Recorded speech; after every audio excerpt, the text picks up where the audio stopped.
ನಮಸ್ಕಾರ ರೈತ ಬಾಂಧವರೇ. ನಾನೊಂದು ಖುಷಿ ವಿಚಾರವನ್ನು, ಸಂತೋಷದ ವಿಚಾರ ನಿಮ್ಮ ಜೊತೆ ಹಂಚ್ಕೊಳ್ತಾ ಇದ್ದೀನಿ. ನನ್ನ ಪರಿಚಯ ಬಂದುಬಿಟ್ಟು ಮಲ್ಲಪ್ಪ ಅಂಥೇಳಿ. ನೀವೇನಾದರೂ ಕಬ್ಬಿನಲ್ಲಿ ಅಧಿಕ ಇಳುವರಿ ನಿರೀಕ್ಷೆಯಲ್ಲಿದ್ದೀರಾ, ಕಡಿಮೆ ಅಂದರೂ ಒಂದು 80 ಟನ್ ಒಂದು ಎಕರೆಗೆ ಬೆಳಿಬೇಕಾದ ನಿರೀಕ್ಷೆಯಲ್ಲಿದ್ದರೆ, ಹಾಗಾದರೆ ಆ ಆಲೋಚನೆಯಲ್ಲಿದ್ದರೆ ಹೀಗೆ ಮಾಡಬಹುದು.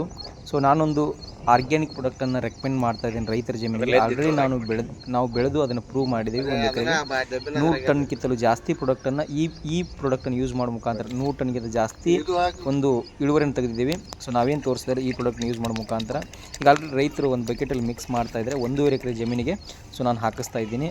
ಒಂದು ಕಬ್ಬಿನ ಬೆಳೆಗೆ ಫಸ್ಟ್ ಯಾವುದೆಲ್ಲ ಅಂತಂದರೆ, ಫಸ್ಟಿಗೆ ಒಂದು ಗ್ರೋ ಮ್ಯಾಜಿಕ್ ಅಂಥೇಳಿ 100 ಗ್ರಾಮ್ ಇರ್ತದೆ. ಅದಾದಮೇಲೆ ಒಂದು ಓಲಿಪ್ ಅಂತೇಳಿ 500 ml ಇರುತ್ತೆ.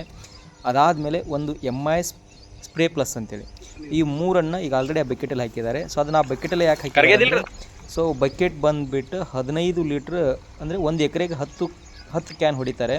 ಹಾಗಾಗಿ 1.5 ಎಕರೆ ಇರೋದರಿಂದ 15 ಕ್ಯಾನ್ನ ಅವಶ್ಯಕತೆ ಇದೆ. ಹಾಗಾಗಿ 15 ಲೀಟ್ರ್ ನೀರಿನ ಜೊತೆ ಈ ಕಂಪ್ಲೀಟ್ ಹೇಳ್ತಕ್ಕಂಥ ಒಂದು ಓಲಿಪ್, ಗ್ರೋ ಮ್ಯಾಜಿಕ್, ಒಂದು MI ಸ್ಪ್ರೇ ಇದನ್ನು ಅದ್ರ ಜೊತೆ ಮಿಕ್ಸ್ ಮಾಡಿದ್ದಾರೆ. ಈಗ ಒಂದು ಕ್ಯಾನ್ ನೀರನ್ನು ತುಂಬಿದ ತಕ್ಷಣ, ಅಲ್ಲಿ ನದಿಯಿಂದ ನೀರು ತರ್ತಾ ಇದ್ದಾರೆ ನೋಡಿರಿ ರೈತರು. ಒಂದು ಕ್ಯಾನ್ ನೀರು ತುಂಬಿದ ತಕ್ಷಣ ಏನು ಮಾಡ್ತಾರೆ ಅಂದರೆ 1 ಲೀಟರ್ ಅಂದರೆ ಒಂದು ಡಬ್ಬೆಯಿಂದ ಅದಕ್ಕೆ ಹಾಕ್ತಾರೆ. ಆ ಥರ ಒಂದು ಪ್ರಮಾಣದಲ್ಲಿ, ಆ ಥರ ಒಂದು ಅಳತೆಯಿಂದ ಹಾಕುವಂಥ ಕೆಲಸ ಮಾಡ್ತಾರೆ. ಈ ಥರ ನೀವೇನಾದರೂ ಮಾಡಿದ್ದೇ ಆದರೆ ಒಂದು ಅದ್ಭುತ ಇಳುವರಿ ನಿರೀಕ್ಷೆ ಮಾಡ್ಬೋದು ರೈತರೆ. ಯಾಕಪ್ಪ ಅಂತಂದರೆ, ಇವತ್ತು ನಮಗೂ ನಿಮಗೂ ಗೊತ್ತು, ಕೆಮಿಕಲ್ ಯೂಸ್ ಮಾಡಿ ಮಾಡಿ ಮಾಡಿ ಭೂಮಿ ಏನಾಗಿದೆ, ಬರಡಾಗಿದೆ ಅಂತ ಗೊತ್ತು. ಅದ್ರ ಜೊತೆ ಮಣ್ಣಿನ ಫಲವತ್ತತೆ ಹಾಳಾಗ್ತಾಯಿದೆ, ಮನುಷ್ಯರ ಆರೋಗ್ಯ ಹಾಳಾಗ್ತಾಯಿದೆ. ಹೀಗಾಗಿ ನಾವು ರೈತರು ನಂಬಿರೋದು ಜಮೀನನ್ನು. ನಾವು ಯಾಕಪ್ಪ, ನಮ್ಮ ಮನುಷ್ಯರಿಗೆ ಹೃದಯ ಎಷ್ಟು ಇಂಪಾರ್ಟೆಂಟು, ರೈತರಿಗೆ ಆ ರೈತನಿಗೆ ಪ್ರಾಮಾಣಿಕವಾಗಿ ಮಣ್ಣು ಅವನ ಹೃದಯ ಇದ್ದಂಗೆ. ಮಣ್ಣು ಚೆನ್ನಾಗಿದ್ದರೆ ಅದು ತುಂಬ ಖುಷಿಯಾಗಿರ್ತಾನೆ ಅಂತ ಹೇಳ್ಬೋದು.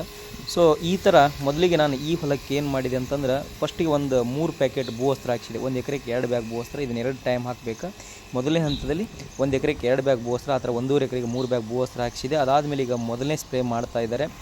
ಇದಾದಮೇಲೆ ನೆಕ್ಸ್ಟ್ ಸ್ಪ್ರೇಗೆ ನಾನು ಸಜೆಸ್ಟ್ ಮಾಡಿದ್ದೀನಿ. ಖಂಡಿತ ಅವರು ಮಾಡ್ತಾರೆ.